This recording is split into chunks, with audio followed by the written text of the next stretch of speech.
flamboyant claims, posturing, or bristling commentators.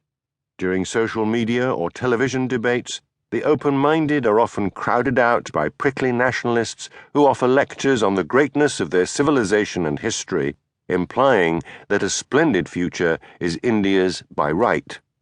Many of the grandest claims, therefore, are best taken with a pinch of masala.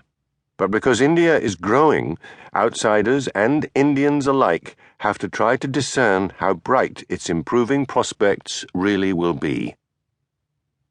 India can flourish. Its story in the next few decades should be the most cheerful period in its modern history. Demography, its size and youthfulness, gives it whopping potential advantages. The Indian economy can grow much faster than before and can grow more quickly than any other big economy in the next couple of decades. Villagers are moving into town and getting healthier, better educated, and less poor. Incomes are slowly rising and consumer habits are changing.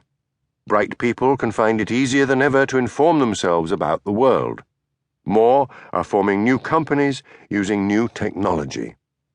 More will, I hope, demand to live in a humane, liberal, and open society. These threads, woven together, can produce better lives and a stronger country, a rising, Asian, democratic giant.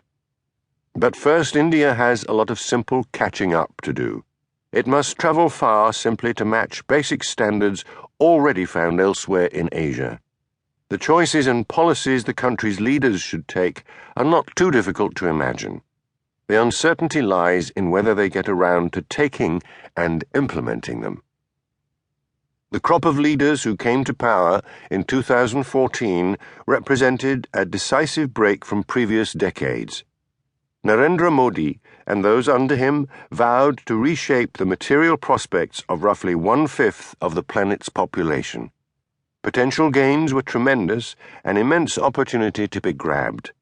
Yet India's golden chance could also be lost, as previous chances had been. In the late 20th century, economies in East Asia raced to be global manufacturing hubs, drawing hundreds of millions of people off fields and away from peasant work, creating a massive new Asian middle class. Those other countries invested early in schools and hospitals, improved conditions for women, lowered economic barriers, put their businesses and labor force into global supply chains, and so raised incomes fast. India, inward-looking and proud, kept aloof in not-so-splendid isolation, shunning trade and foreigners. As a result, it remained mostly poor and rural. That began to change only when the country was forced by an economic crisis to begin opening to foreign trade, investment, and competition in the early 1990s. To flourish in the 21st century, India needs its leaders to get 4 broad things right. The 4 broad themes and the sections of this book: Superfast, Primetime, Ultimate, and Nation. First, and the basis of almost everything, India needs to get conditions right for the economy to grow fast and for a long time. This means especially fostering better functioning markets and generating tens of millions of jobs. If you traveled around India in the mid-2010s, ranging from its most backward, pre-industrial corners in the northeast to its booming megacities, you found a lopsided giant.